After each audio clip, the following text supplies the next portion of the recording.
ये कहानी है एक छोटे से हरे भरे गांव की। गांव में आर्यन नाम का एक युवक रहता था जो बहुत ही लाजवाब चिकन मसाला बनाता था। पूरे इलाके में उसकी चर्चा थी। एक दिन दोपहर में दो दोस्त उसकी दुकान पर पहुंचे। अरे आर्यन भाई, जरा फुर्ती दिखाओ और 2 प्लेट चिकन मसाला लगा दो। पेट में चूहे दौड़ रहे हैं और तुम्हारे हाथ का स्वाद चखे बिना चैन नहीं मिलता। आर्यन मुस्कुराते हुए बोला, आइए दोस्तों, आर्यन के मसालों का जादू चखिए और अपनी थकान भूल जाइए। आज ऐसी चिकन मसाला खिलाऊंगा कि आप 2 की जगह 4 रोटियां मांग बैठोगे। आर्यन ने उन्हें गर्मा गर्म खाना परोसा और दोनों दोस्त मजे से खाने लगे। तभी वहां एक फटेहाल वृद्ध व्यक्ति आए और बोले, बेटा, क्या मुझे थोड़ा सा भोजन मिल सकता है? मैं बहुत लाचार हूँ और मेरे पास फूटी कौड़ी भी नहीं है। आर्यन का दिल पसीज गया। उसने कहा, बाबा, आप ऐसी बात मत कीजिए। मानवता से बढ़कर कुछ नहीं है। मैं आपसे पैसे कैसे ले सकता हूँ? आप बैठिए, मैं अभी आपके लिए चिकन मसाला और रोटी लगाता हूँ। आर्यन दिल का बहुत साफ था।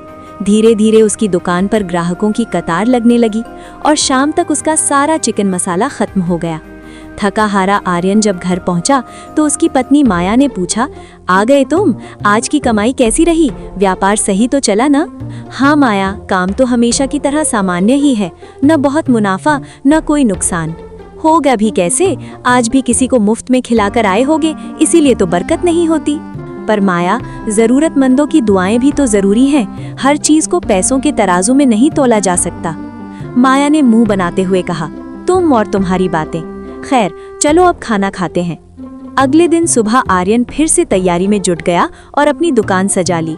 तभी वहां उसका एक पुराना मित्र रोहन आया। आर्यन भाई, तुम्हारी चिकन में ऐसी क्या बात है?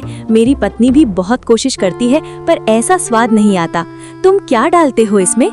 आर्यन ने हंसते हुए बताया, रोहन, ये बस शौक की बात है। बचपन में अपनी माँ को खाना बनाते देखता था, वहीं से मसालों का सही अनुपात सीखा है। बस प्यार से बनाता हूँ। तुम कोई बड़ा रेस्टोरेंट क्यों नहीं खोल लेते? कब तक इस छोटे से ढाबे पर रहोगे?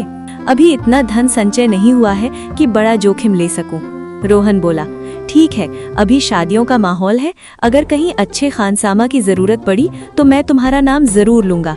फिलहाल 1 प्लेट चिकन मसाला लगा दो। उसी गांव में एक बड़े जमींदार ठाकुर साहब की बेटी का विवाह था, लेकिन उन्हें कोई काबिल रसोइया नहीं मिल रहा था। अरे रंगा, जरा इधर आ। तुझे 4 दिन से कहा है कि शहर जाकर कोई उम्दा रसोइया ढूंढ ला, पर तू खाली हाथ लौट आता है। रंगा डरते हुए कहा, मालिक, मैंने कई जगह खाना चखा पर कोई पसंद नहीं आया। बेटी की शादी है, अगर खाना खराब हुआ तो बिरादरी में थू थू होगी। तो अब क्या करें? 2 दिन में बारात आनी है। रंगा ने मजाक में कहा, मालिक, अगर कोई ना मिला तो मैं और आप ही कढ़ाई संभाल लेंगे। हंसी मजाक छोड़ और अभी गांव में जाकर लोगों से पूछ कि कोई हुनरमंद आदमी है क्या। रंगा गांव की ओर निकल गया। रास्ते में उसे कुछ लोग मिले। सुनो भाइयों, क्या इस गांव में कोई ऐसा है जो शादी के लिए बेहतरीन चिकन मसाला और पकवान बना सके?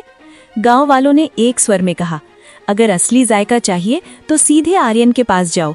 उसके हाथ का चिकन मसाला जिसने खा लिया वो दीवाना हो गया। रंगा चौंक गया, क्या? वो जो छोटी सी दुकान चलाता है? मुझे कोई बड़ा रसोइया चाहिए, सड़क किनारे बैठने वाला नहीं। फिर भी तसल्ली के लिए रंगा गांव के मुखिया जी के पास गया। मुखिया जी ने भी वही कहा, रंगा, उस लड़के के हाथों में साक्षात माँ अन्नपूर्णा का वास है। एक बार उसका चिकन मसाला चख लो, फिर फैसला करना। रंगा आर्यन की दुकान पर पहुंचा। क्या तुम ही आर्यन हो? सुना है बहुत नाम है तुम्हारा। 1 प्लेट जरा मुझे भी चखाओ।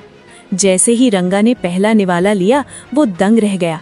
वाह आर्यन, ऐसा स्वाद तो बड़े बड़े होटलों में भी नहीं मिला। 1 प्लेट मेरे मालिक के लिए भी पैक कर दो। अगर उन्हें पसंद आ गया तो समझो तुम्हारी किस्मत चमक गई। ठाकुर साहब ने जब वो खाना खाया तो बोले, ये तो अद्भुत चिकन मसाला है, इसे तुरंत यहाँ बुलाकर लाओ। अगले दिन आर्यन ठाकुर साहब के पास पहुंचा। आर्यन, मैं तुम्हारे खाने से बहुत प्रभावित हूँ। मेरी बेटी की शादी में पकवान तुम ही बनाओगे, क्या तुम तैयार हो? जी मालिक, ये मेरे लिए सौभाग्य की बात है। शादी के दिन आर्यन ने जी तोड़ मेहनत की। चिकन मसाले की खुशबू से सारा मंडप महक उठा। मेहमानों ने जमकर तारीफ की। आर्यन, आज तुमने मेरी लाज रख ली। ये लो 20,000 रुपए।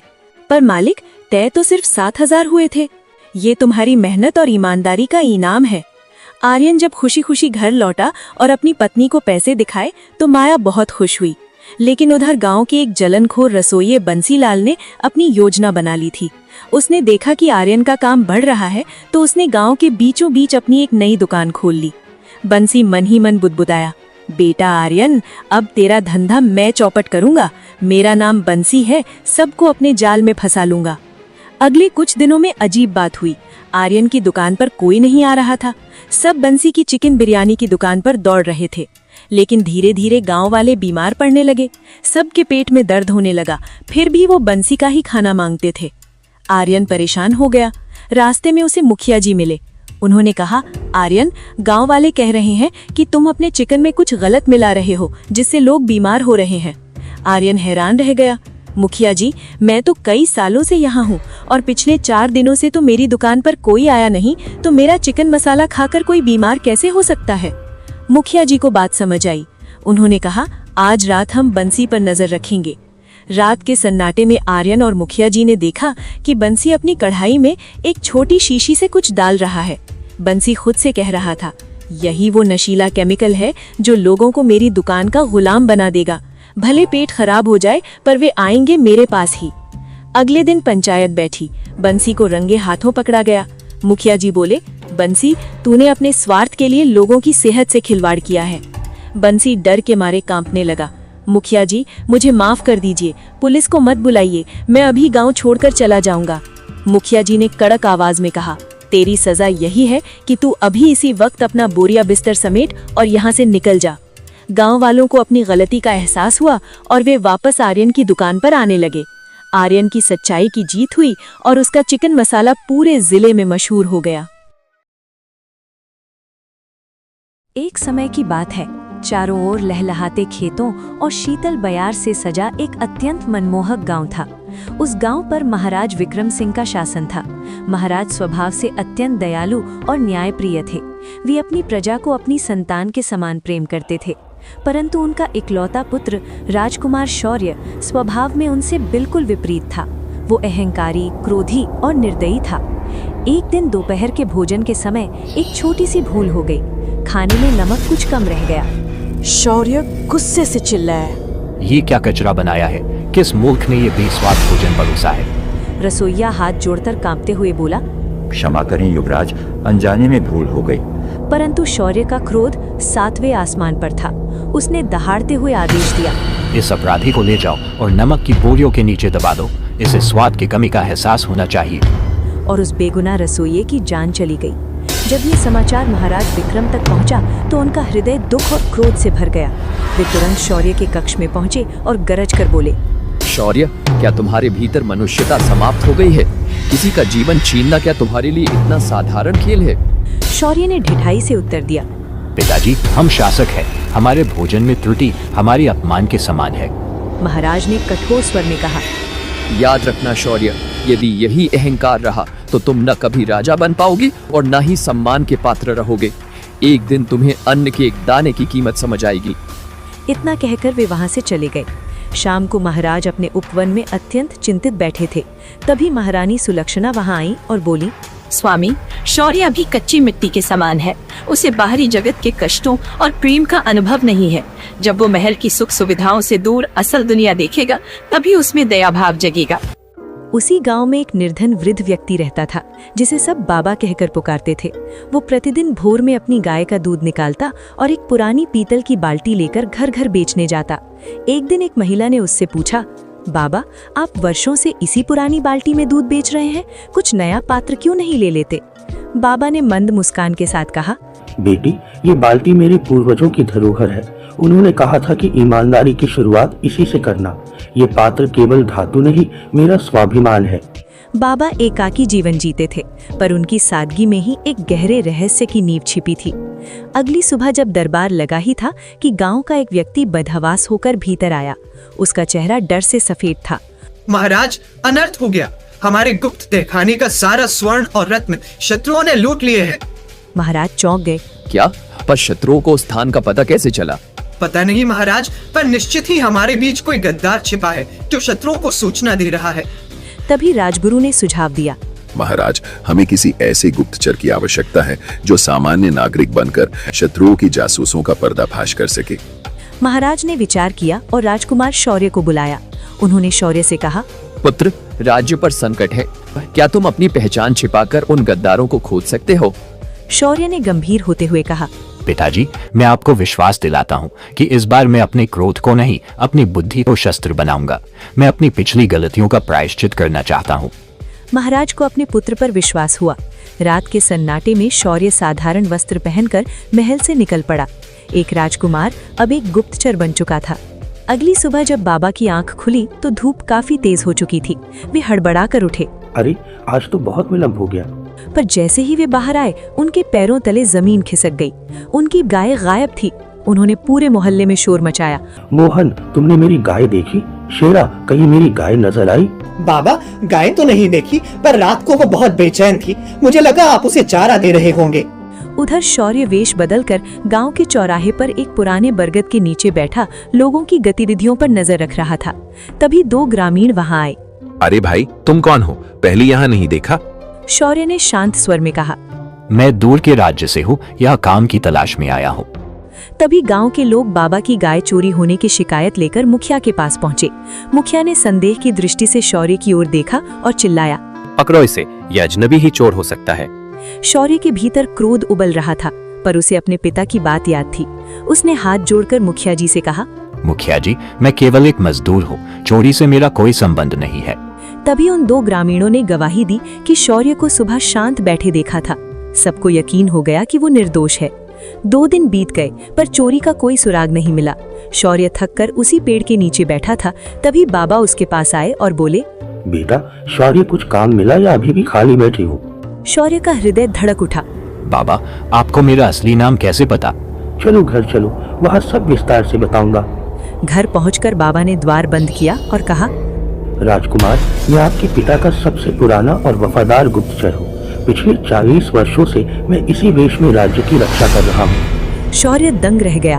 पर बाबा, यदि आप गुप्तचर हैं, तो आप उन गद्दारों को क्यों नहीं पकड़ पा रही? बाबा ने निश्वास लेते हुए कहा, ये जासूस बहुत चालाक है। वे भीड़ में ही छिपे हैं।